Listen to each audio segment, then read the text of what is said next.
مولانا فضل الرحمان صاحب سے میں اگین کیونکہ وہ بات بڑی امپورٹنٹ ہے. مولانا فضل الرحمان صاحب آپ نے خود کہا ہے کہ 3 فورسز ہیں جو کہ اس وقت اسٹریٹ پاور رکھتی ہیں. ان میں ایک وکلا ہیں, پی ٹی آئی ہے اور JUIF ہے. مولانا فضل الرحمان صاحب کے بہت سے اعتراضات پہلے بھی آتے رہے ہیں. ابھی بیک ڈور چینل کے حوالے سے بھی جب بات ہوتی ہے تو وہ کہتے ہیں کہ بھئی یہ ایک نیا چینل کھولا ہوا ہے پی ٹی آئی نے. So is there any back door channel open? دیکھیں نا, جو ملاقات ہوئی آرمی چیف کی وہ تو میں اس کو بیک ڈور نہیں مانتا. It was an open thing. وہ تو میں اس کو بیک ڈور نہیں مانتا. پھر بیک ڈور کہہ رہے ہوں گے نا, اور کیا بیک ڈور ہونا. نہیں, اس کے علاوہ اور کوئی بیک ڈور نہیں. دیکھیں اسٹیبلشمنٹ سے بات چیت ہی کی بات ہے نا. مولانا کا اگر یہ ہے کہ اسٹیبلشمنٹ سے بات چیت انہوں نے ہو رہی ہے یا کر رہے ہیں, دیکھیں بیک ڈور کے بعد ہی یہ جو ہے وہ مذاکرات ہوتے ہیں نا اس طرح کے. اس میں تو کوئی دو رائے نہیں ہے. جو میری نظر میں یہ امپورٹنٹ نہیں ہے. امپورٹنٹ یہ ہے کہ آپ کو ہیڈ وے نظر آ رہا ہے کہ نہیں آ رہا. آپ دیکھیں کس طرح سے عمران خان کو جعلی مقدموں میں سزائیں دی جا رہی ہیں. ابھی بھی اب پرابلم یہ آ رہا ہے کہ یہ جو 9 مئی کے کیسز ہیں, آپ ذرا کسی وقت ایک پورا پروگرام رکھیں so I can bring you the all evidence جو وہاں پہ ابھی آئی ہے. آپ اس میں حیران ہو جاتے ہیں کہ یہ کس طرح سے یہ چل رہے ہیں معاملات. مطلب نہ کوئی سر ہے نہ پیر ہے, کہ 3 لوگ تھے پولیس والے, انہوں نے اپنا حلیہ بدلا. وہ آپ زمان پاک کا آپ نے ڈرائنگ روم دیکھا ہوا ہے خان صاحب کا؟ نہیں جی, انفارچونیٹلی. اچھا, وہاں نہیں دیکھا ہوا. تو اس میں بیسیکلی آپ دیکھیں کہ وہ انفارچونیٹلی بنی گالا کا بھی نہیں دیکھا ہوا. اچھا چلیں انشاءاللہ تعالیٰ دوبارہ دیکھیں گے. اس میں یہ ہوا کہ انہوں نے کہا جی وہ 3 بندے حلیہ بدل کے آئے اور وہ ڈرائنگ روم میں بیٹھ گئے اور انہوں نے ساری باتیں سن لی. یہ تو ایویڈنس ہے. اور بالکل ہی جس کا نہ سر ہے نہ پیر ہے نہ وہ کہیں ہو. اچھا مجھے یہ بتائیں کہ عمران خان صاحب نے آج کوئی اسپیسیفک میسج آج تو زیادہ ان کی آج زیادہ تو خان صاحب کا تھا وہ کے پی کے جو ایشوز ہیں ان کے ساتھ کافی طویل میٹنگ تھی. عاطف خان تھے, شاہ فرمان تھے, جنید اکبر تھے. پھر پنجاب میں کافی طویل ملاقات تھی, اس میں حافظ فرد تھے, اپنا یہ ہمارے بچر صاحب تھے, پنجاب کے تنظیم کے اوپر عالیہ حمزہ تھیں. دوبارہ کچھ اس میں وہاں پہ بھی چینجز آئیں گی. پنجاب عالیہ حمزہ کو آج جو ہے انہوں نے نامینیٹ کر دیا, پریزیڈنٹ پنجاب. جی پریزیڈنٹ پنجاب نہیں, انہوں نے تنظیم کے اوپر جو ہے اچھا تنظیم سازی دوبارہ سے مطلب ورکنگ شروع کریں گے. علی امین گنڈاپور صاحب کے حوالے سے کیا کوئی تحفظات تھے, اعتراضات تھے, یا سمجھ میں یہ آیا ہے کہ نہیں he should focus on provinces governance issues?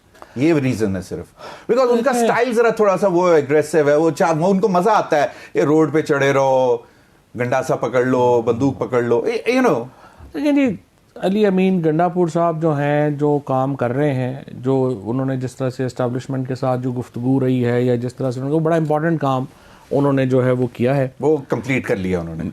ابھی کمپلیٹ تو نہیں ہوا. کمپلیٹ تو ہوتا نا کہ جب اس کے کوئی رزلٹ نکل آتے, رزلٹ نہیں آئے نا اس کے کوئی, تو یہ اعتراض ہے ان پہ. نہیں, اعتراض ان کا یہ نہیں ہے. اعتراض یہ ہے میرا خیال ہے کہ جو پی ٹی آئی کی جو پارٹی ہے وہ کہہ رہی ہے کہ سارے معاملے میں ہم اگنور ہو رہے ہیں, اور جو آرگنائزیشن ہے وہ نہیں اس کو چلا پائی. پھر اسی لیے علی امین نے کہا ہے کہ آپ پریزیڈنٹ جو ہیں وہ کوئی اور بدل لیں.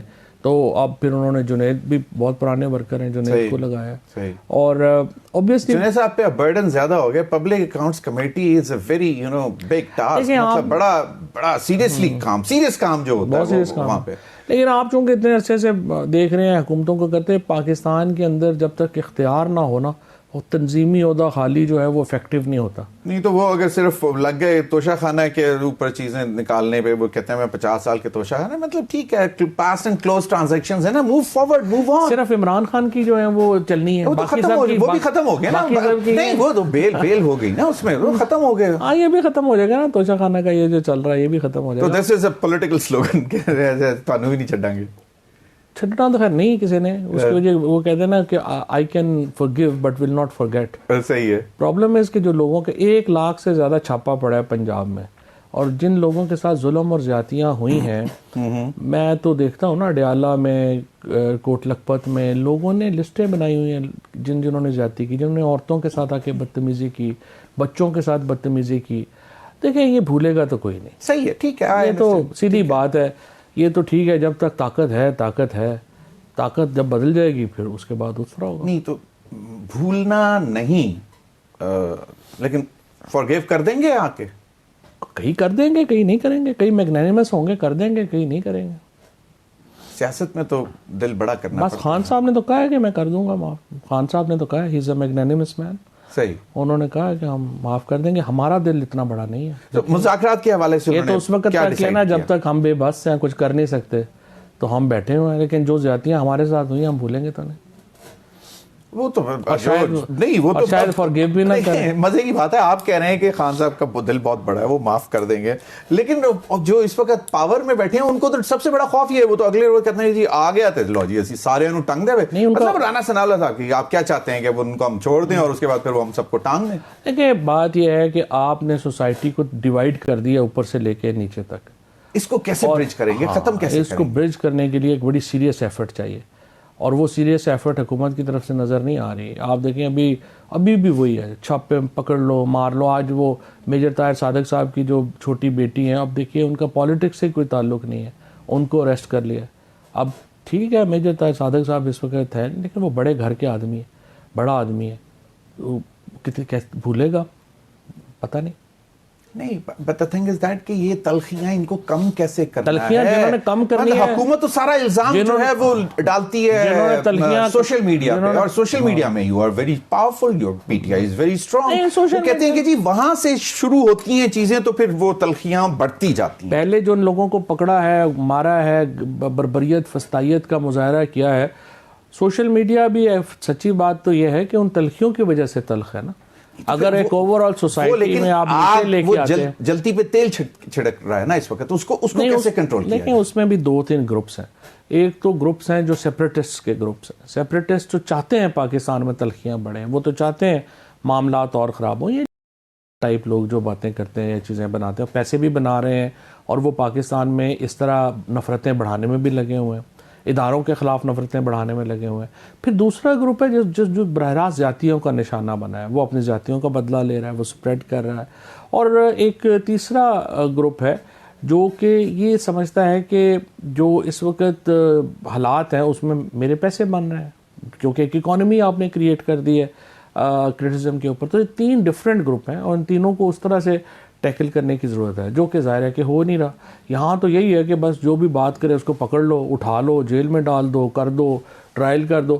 مجھے آپ بتائیں, آپ نے تقریباً اس وقت جو 9 مئی کے معاملات ہیں ان میں ہزاروں لوگ انہوں نے اریسٹ کیے ہیں, 10,000 15,000 بندہ اریسٹ کیا, اور جو ان کے ساتھ سلوک ہوا ہے.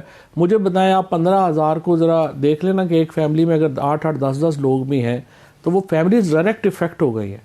اور آپ جو بات کر رہے ہیں کہ وہ پھر سوشل میڈیا پہ بدلہ لے رہے ہیں, آپ کا یہ کہنے کا مطلب بہت بڑا طبقہ ہے. اچھا, ٹیکا پہ بھی تھوڑا سا میں آپ سے کمنٹ لوں گا, لیکن پہلے 26ویں آئینی ترمیم کو سپریم کورٹ میں چیلنج. بلاول صاحب کہتے ہیں کم واٹ میں نتھنگ ڈوئنگ, پارلیمنٹ کے علاوہ کوئی اس کو کچھ نہیں کر سکتا. دیکھیں بات یہ ہے کہ بات تو ٹھیک ہے ان کی, اصولاً تو پارلیمنٹ ہی کا اختیار ہے کہ وہ کرے, لیکن پارلیمنٹ نے کیا کیسے ہے؟ یعنی لوگوں کو آپ کے سامنے اٹھا لیا گیا, ان کے گھر والوں کو جو ہے وہ پکڑ لیا گیا, زور زبردستی. اگر یہ پارلیمنٹ میں بلاول صاحب کا معیار ہے آئینی ترمیم کے حق میں ووٹ دینے کا, تو پھر تو آپ اندازہ لگا لیں کہ وہ کس قسم کی جمہوریت کے اوپر یقین رکھتے ہیں. آپ کے دور میں ایک بل پاس کرانے کے لیے بھی کہاں سے کس طرح ٹام ٹوسٹنگ نہیں کروائی جاتی تھی. کس مثلا مجھے ایک بہت سارے بل خود بول رہا ہوا ہے, آپ کے لیڈرز نے بولا ہوا ہے کہ جی ہمیں مینیج کر کے دیے جاتے تھے کہ ہاں یہ بل لاؤ اور یہ کرو. نہیں بالکل, عمران اسماعیل صاحب کئی دفعہ بول چکے ہیں. ایک بھی آدمی کو کسی نے دھمکی نہیں دی کبھی, ایک بھی آدمی کو کسی نے نہیں دھمکی. اور کیا کرنا ہے, لوگوں کو اس من میں اٹھا کے لے گئے ہیں. دیکھیں آپ فالس پیرلل تو نہ کریٹ کریں. نہیں میں کہہ رہا ہوں کہ مطلب کوئی چھوٹا غلطی ہے یا بڑی غلطی ہے, بات یہ ہے کہ پارلیمنٹ چلی اس طرح تھی نا, اس وقت بھی ایسی چلی تھی. بالکل ایسے نہیں چلی. دیکھیں ایک ایشو ہے, وہ کہتے ہیں کہ جو ایشو ہے آپ پہلے سمجھ جائیں گے نا, پھر آپ ہم میجورٹی گورنمنٹ نہیں تھے, ہم کولیشن گورنمنٹ تھے. آپ کا مطلب ہے کہ اس وقت کنونس کیا جاتا تھا کہ یہ امپورٹنٹ لیجسلیشن ہے ان دا نیشنل انٹرسٹ, اور اس لیے تو آپ کو آنا پڑے گا. سمپل. اور اس دفعہ جو ہوا ہے وہ اٹس لائک کوریژن. یہ تو کوریژن ہے, فسطائیت اور بربریت کا اظہار ہوا ہے جو اس وقت MNA. اچھا, ابھی آپ کو کیا لگتا ہے کہ where would this case go in Supreme Court? Bilawal صاحب کہتے ہیں کہ وہ تو کچھ بھی نہیں ہو سکتا, اگر ہوگا تو پارلیمنٹ ہوگا. نہیں, بات یہ ہے کہ پارلیمنٹ آزاد ہوتی اور ایک لیگلی الیکٹ ہو کے آتی تو پارلیمنٹ ہی کا رائٹ تھا. لیکن پارلیمنٹ میں بلاول صاحب کی اپنی 27 سیٹوں کے ساتھ ان کے والد صاحب جو ہے ملک کے صدر ہیں, اس سے بڑا مذاق کیا ہوگا پارلیمنٹ کا. اور 18 سیٹوں کے ساتھ شہباز شریف وزیر اعظم ہے. اس سے بڑا مذاق کیا ہوگا؟ سو پرابلم اس کہ پارلیمنٹ کے اندر یہ جو اختیار ہے، میں ایگری ہے پارلیمان کا ہے، لیکن پرابلم یہ ہے کہ ملک میں آئین سپریم ہے، پارلیمان سپریم نہیں ہے. اور آئین کے تحت آرٹیکل 239 میں جب آپ امینڈمنٹ کرنی ہے، it has to express the free will of the people of Pakistan. Agreed. اور یہ فری ول ہی نہیں ہے. اچھا اوکے ڈن. تو مطلب all eggs are in the supreme court basket. Supreme court میں بھی اگر 26ویں آئینی ترمیم فل کورٹ بنے تبھی ہے نا. اگر جن ججوں کو فائدہ ہوا ہے اس سے، اگر انہوں نے سننا، اچھا اگر بن جاتا ہے، فیصلہ آ بھی جاتا ہے، تو ہم نے تو بہت سے دیکھے وقت پر الیکشن ہونے چاہیے، یہ 16 مئی یا 14 مئی کو انتخابات ہونے چاہیے، نہیں ہوئے. نہیں جو نشستوں کے اوپر ابھی تک کوئی فیصلہ نہیں آیا.